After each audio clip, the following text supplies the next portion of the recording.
Chapter 7.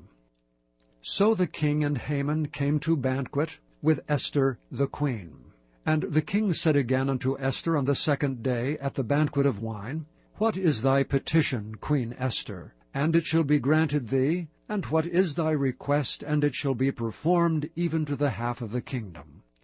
Then Esther the queen answered and said, If I have found favor in thy sight, O king, and if it please the king, let my life be given me at my petition, and my people at thy request. For we are sold, I and my people, to be destroyed, to be slain, and to perish.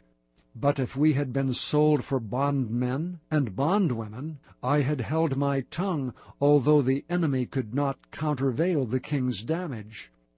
Then the king Ahasuerus answered and said unto Esther the queen, Who is he, and where is he that durst presume in his heart to do so? And Esther said, The adversary and enemy is this wicked Haman. Then Haman was afraid before the king and the queen.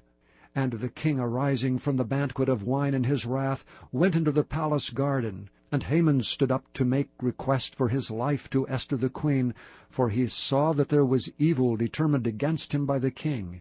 Then the king returned out of the palace garden into the place of the banquet of wine, and Haman was fallen upon the bed whereon Esther was.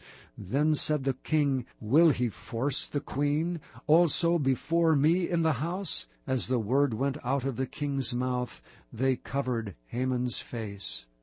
And Harbona, one of the chamberlains, said before the king, Behold also the gallows 50 cubits high, which Haman had made for Mordecai, who had spoken good for the king, standeth in the house of Haman.